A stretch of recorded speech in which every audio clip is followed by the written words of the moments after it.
Is Daily Blast Live. We're talking about what you're talking about. Real, honest, entertaining, live. DBL starts right now. 3, 2, Welcome to DBL. It's Tuesday, January 26th. I'm Jeff here with my friends Stephanie and Brandon. How you guys feeling today? Good? Marvelous, yes. I feel good. I feel like I got a lot of energy. I'm feeling blue, but I look over at Stephanie. I'm like, who died? Wow. I know. I'm a bit like dark and I don't know. I wouldn't use the word mysterious because I'm probably the least mysterious person on the planet. But yeah. Well, you guys look good. I was trying to raise the energy. It didn't work at all. All right, here we go. The struggles to get vaccinated is very real for many older Americans. But now there are reports that Hollywood elites, I put that in quote because we don't know who they are going to great lengths to rig the system. Some are reportedly offering bribes of $10,000 to skip the lines. Others are trying to pose as healthcare workers or staff members at nursing homes. Some are even traveling great distances, going to areas where the shots are easier to get. Speaking of which, this wealthy Canadian couple, get this, has been accused of booking a private flight to a remote area of Canada, then posing as hotel workers in order to get vaccines meant for Indigenous residents. They've been charged and face up to 6 months in jail. Wow. They deserve it. I mean, that's going to some great lengths to get that vaccine, right? That's evil right there. That's evil, and right. That is pure evil, and no one is going to stand behind that. Exactly. You're trying to deceive the system. But I understand, and I'll tread on water a little bit here, but with watching Dr. Fauci this morning, when he was talking about how there are unused doses out there that aren't being administered, and we do know much about these vaccines, they have to be stored at a certain temperature. A very cold temperature. So if there's someone who will come out, if there's some Hollywood elite that will come out and say, hey, I will give you $100,000 for this, and we kick that money back to something, I'm okay with that. I'm completely okay with that because you're not taking it away from someone's grandma. You're not, because grandma's not going to get that dose anyway if it's unused and it's not being administered to anyone. So why don't we take that money when we have people starving, we have people in food banks and food lines, why don't we take that money and kick it back to the people who really who need help? Because our government's not giving that much help. As an idea, right? Thank you. But people are still going to go back to that and say, well, my grandmother's sick, or my grandmother's 82 and not sick, but I don't want her to get sick, whatever the case may be. Yeah. That's going to be the pushback. But I'm with you on if you could, because we say Hollywood elite, we don't know who's doing this or specifically. To me, that's kind of clickbaity. But if they were to say, let's just put someone's, I don't even want to put someone's name out there. Say your favorite actor's like, listen, I'll give you $100,000. I want this, but I'm going to be an advocate for getting the vaccine. I'm going to give you $100,000 to put it back in, and I'm also going to be hands-on and help you out. That's a way to kind of flip the scenario, right? But that's, again, it's an idea because it's just an idea. What do you think about this, the system? No, I agree with what both of you are saying. I think obviously I don't wish any elderly person or anyone with a weakened immune system to not get the shot because someone that's more privileged can afford it. Obviously not. But in the cases where there is multiple vaccines that are not being used, that are available, and if someone that is wealthy or famous could advocate for the vaccine, there are so many people out there that don't know a lot about it, that are really scared, that don't want to take it.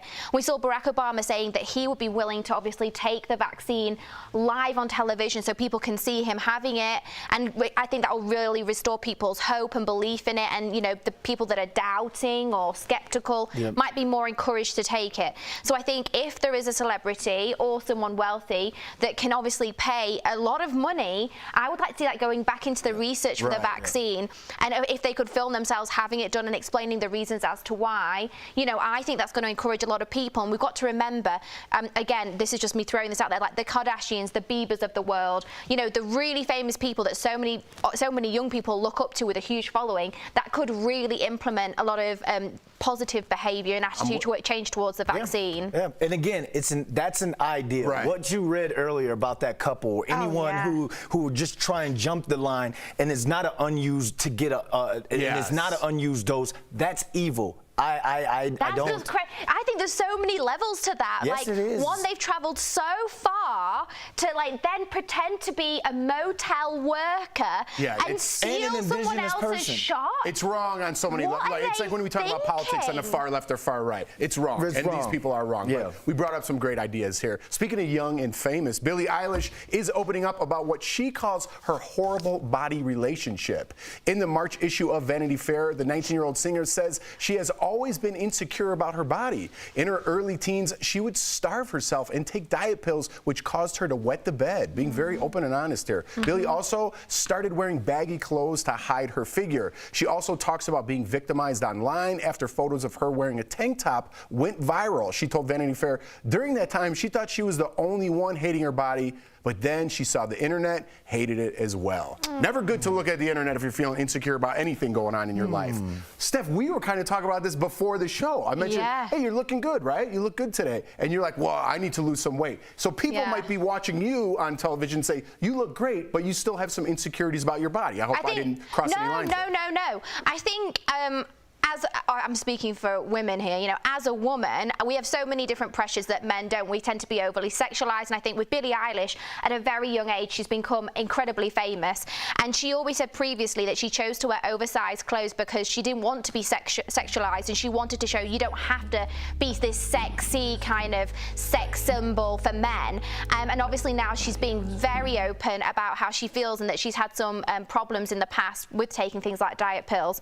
But you know what's really funny is the other day one of our producers, I'm not going to say who they are, but one of our producers posted online and they said, you know, while we're working from home and I'm on all these Zoom calls, does anyone else feel so insecure about seeing yourself on camera and like all the people like looking at how you look? And I thought, oh my gosh, I mean, I didn't say this, but I thought times that by 1,000,000, and then we were in our shoes a little bit, you know? Yeah. Because we get picked on and like we will get like comments and people will say things about like your hair, your looks, you're too thin, you're too fat, whatever it is, and everyone's always got an opinion. So I really feel for her, and I think it's amazingly honest that she said about the diet pill and it causes her wetting the bed. Right. And I think, you know, she's such an amazing symbol for younger girls, and you know, people are awful, and I think she's beautiful. I'm glad she's sharing her story, but I think that we all have some sort of body consciousness about ourselves. Even Brandon London, because it's a body image. We think that we're supposed to look like X when genetics or time or double stuffed Oreos has made your body look like something.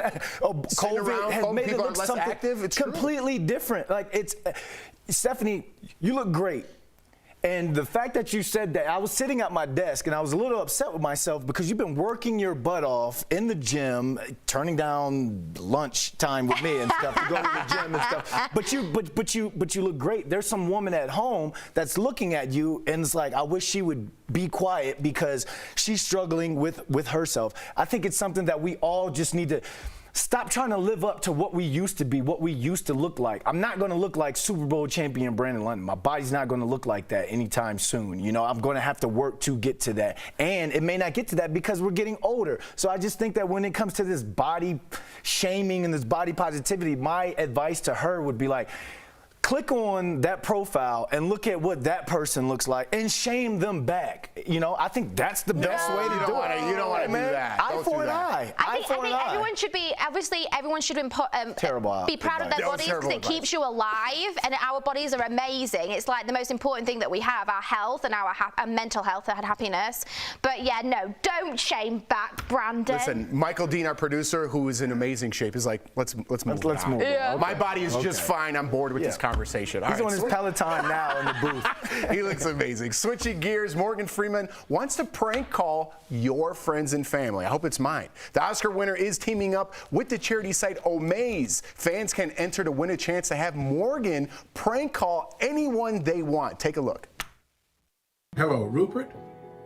This is Morgan Freeman, and I have one thing to say about your musical stylings. Boo. You stink, pal. So is this kind of, what's that one? What's Cameo? Cameo, that's exactly what I think. Is this kind of like another cameo? Is that what it is? I think we're not sure. Well, I don't know too much about that, but it looks like it because Cameo, you can get a shout out, you can have someone joke around with you as well. You can have someone prank you as well. So, you know, Diet Coke, It's not Cameo, but is it a Cameo like competitor?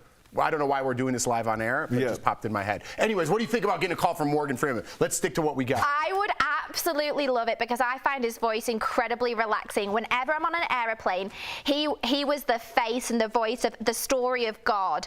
And I always just put it on, I put an eye mask on, and I just listen to him talk, and it's amazing. And also he was God in Bruce Almighty. So if the voice of what I deem the voice of God rings me up and gave me just like a positive message, like, Stephanie, you know, go out and get it today. You know, something really positive, and I could just play it every morning, my life would be made. Have you ever seen March of the Penguins?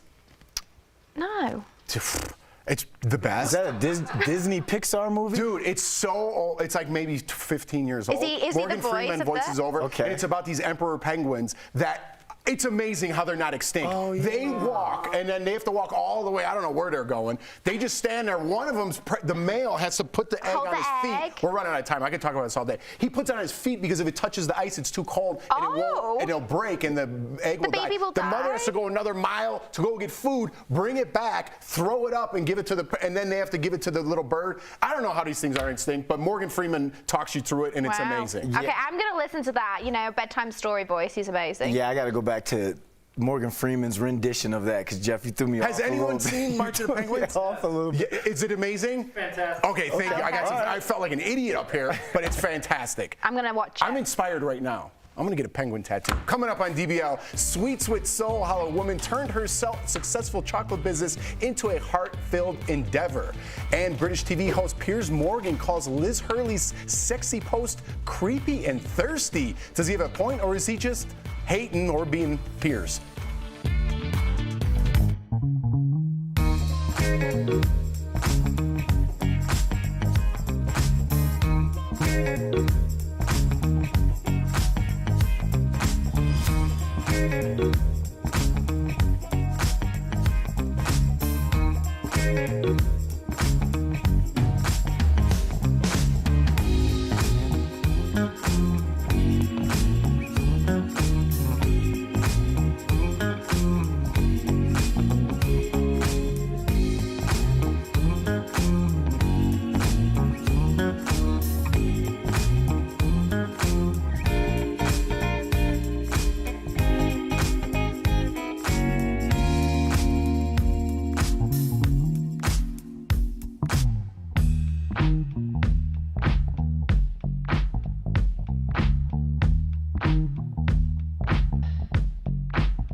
Welcome back to DBL. Elizabeth Hurley is getting some backlash after posing topless on Instagram. The 55-year-old model recently, hold on while I take a peek over there. All right, I just had to get, this is for business purposes only. Wow. The 55-year-old model recently posted these photos wearing a fur coat and little else. She captioned the post writing, "How could I resist?" Well, it looks like Piers Morgan couldn't resist commenting on them during his show, Good Morning Britain. Let's take a look. Your 18-year-old, 19-year-old son, you said, took the pictures? A bit creepy. What is all this? It's what we call in the creepy? business, I call it thirsty, a bit creepy. Well, Liz isn't the only one being mommy shamed for being too sexy. Madison LaCroix from Southern Charm was told to be decent and cover up by a fan on Instagram. She replied, "You suggest I wear a turtleneck?" Well, let's get back to Liz real fast, and then I'll go on the other one for you. I'll tell you who the only person being thirsty is in this situation, and it's Piers bloody Morgan. And he can just pipe down. Because she's not a young girl or a teenager, because she's over the age of 50, apparently that means you have to cover up. Well, she looks absolutely fantastic. And this is not the only time we've seen Elizabeth Hurley dressed in swimwear, because she actually has a swimwear line that she promotes, saying that older women can still look and feel beautiful within their own bodies. She looks absolutely fantastic. There's nothing wrong with that photo. And I'll tell you what, Piers is just saying this to stir up some press because he's boring and old himself. You'd look awful if you were in your Speedos, Piers, and no one would want to see it. So don't go body shaming and slamming someone else. You're falling for exactly what I know, but it makes me mad. It makes me mad because he's putting down a woman of a certain age, saying she cannot be seen like that because she's a mother and it's thirsty. No, he's selling his soul. That's what's thirsty. That was more passion than the Penguin story. I was angry when I heard about this. I think she looks fantastic. I want to ask a question, but I don't want the wrath of Stephanie to go through the plexiglass here. when he says that, do you think it's appropriate for the 18-year-old kid to take that picture though of his mother? I think, well, right, I'm not being funny, but he's a young adult and he can choose to do whatever he wants. Okay. And if he's taken that picture, he obviously thinks, you know what, my mum looks good, or he's helping her out, otherwise he wouldn't have done it. If he thought, I know, well, let's be honest, with our parents, if they do something embarrassing or we think it's uncool, we're the first ones to be like, don't do it, you know, it's not appropriate, and he's supporting his mother, so there's nothing wrong with it. Wait, is she naked under that bar, or does she have just a skimpy top on? Oh, I don't know. Well, it's covered up, so we don't know, do we? Oh, she's naked. She's naked. How are you promoting a swim line? 18-year-old. So now Brandon's got a little point. An 18-year-old taking a picture of their mother, regardless of how they look. That's a little weird, right? We could say that. I think each individual relationship is literally up to those people. I think, you know, she's not completely naked, and I'm sure her 18-year-old son has seen some boobs before. I mean, come on, let's all get over it. It's not like she's posing for him. She's posing for her own Instagram and her own happiness, and I think she looks wonderful. I think she looks wonderful, too. We didn't have time to get to Madison, though, but does anyone watch Southern Charm out there? Just a little I only watch it because Jordan tells me to. My life is like so involved with this Jay Cutler, Kristen Cavallari, Madison thing. It's like a story to follow. And Madison is another gorgeous, amazing woman, and just because she's a mother, again, doesn't mean that she can't wear a swimwear. And like she said, why should she be? What do people want to see? Her covered up in a turtleneck. Let's give her some mittens and a scarf and a mask, and just put everyone who's a mother away. Wow. Terrible. And watch March of the Penguins. Coming up on DBL, a chocolate maker is infusing heart and soul into her creations after a serious medical diagnosis. How she's helping people with her sweet treats. That's next.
Welcome back to DBL. During life's most difficult battles, how do you find your inner strength? Well, chocolate maker Katrina Markoff found hers while her husband fought for his life, and she's bringing what she learned into her chocolate company. She talked with Erica earlier in today's DBL Spotlight. Katrina, welcome to DBL. Thank you. So nice to be with you today. Well, it's so nice to have you. I love a Chicago girl. I know you're coming in from my hometown. So this is a sweet, sweet story, all the puns intended. And you like to tell stories through your chocolate. But before we get into that, let's talk about your personal story. In 2019, doctors told you to say goodbye to your husband after he got sepsis. Now, that didn't happen, and he is still here today, thank God. So how did his diagnosis change your path? Well, it was obviously a huge shock, and for a moment I think I was a bit frozen in listening to the amount of negativity and negative forecasting of his destiny. At some moment I just broke from that, and I was like, nope, that's not going to happen. He's going to live. He's got this. I know who he is. And I just pushed and pushed and pushed. And I had some friends who were pretty progressive doctors who recommended protein C, which basically brought his blood pressure back up and gave him a shot to live. It was like this spirit came over me, and I became this renegade fighter, like a lot of entrepreneurs frankly have to be, go against the grain. And I got back to my essence. I got back to my intuition. I said, I'm going to create these chocolate collections that are for healing, that are for self-love, prosperity. And that's really what launched what is kind of now these really hot sellers that seem very relevant for where we are today. Chocolate makes me happy, as it does a lot of people in a multitude of ways. But can you explain how yours can help give me prosperity? It really starts with a clearing of the mind, breathing, and a visualization, and then a writing exercise. You write your wishes for prosperity as if they've already happened. And you start with, I'm winning at, you write that down, and then at the end, and it's better than I could ever imagine, exclamation point. And you place your chocolate right in the middle of those words, and you let it infuse that message. Well, your chocolates have a long list of celebrity fans like Kelly Ripa, Bruce Springsteen, and Cameron Diaz. But which A-list celebrity would you like to see buy your chocolate, and why? I love Florence Welch from Florence and the Machine. Okay. I love her fighter style and her authenticity, and going to her shows is like having a spiritual experience. So I love probably her. We know that you manifest like no other, so now that we've put Florence out into the universe, you got to come back to us and let us know when Florence buys your chocolate for the machine. Okay, Katrina? Okay, deal. For those of you looking to try these amazing chocolates, visit Katrina's website, VosChocolate.com. Katrina, thank you so much for joining DBL. We'll be right back. Thank you so much. Thank you. Thank you, girlfriend. Promotional consideration is brought to you by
Welcome back to DBL. You see them all the time, contests or sweepstakes for a brand new car. But if you win, should you keep it or take the cash instead? We're chatting about it in today's DBL Drive, sponsored by CarShield. So if you're lucky enough to win a new car, be prepared to give Uncle Sam his cut. Winners of pay up to 10.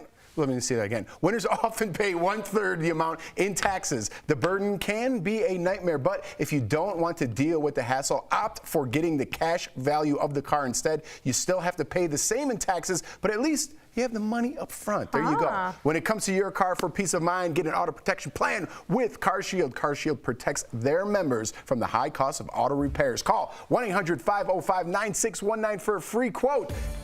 You guys ever win a free car? I wish. Don't worry about it then. DBL is new every day. We'll see you guys tomorrow.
DBL.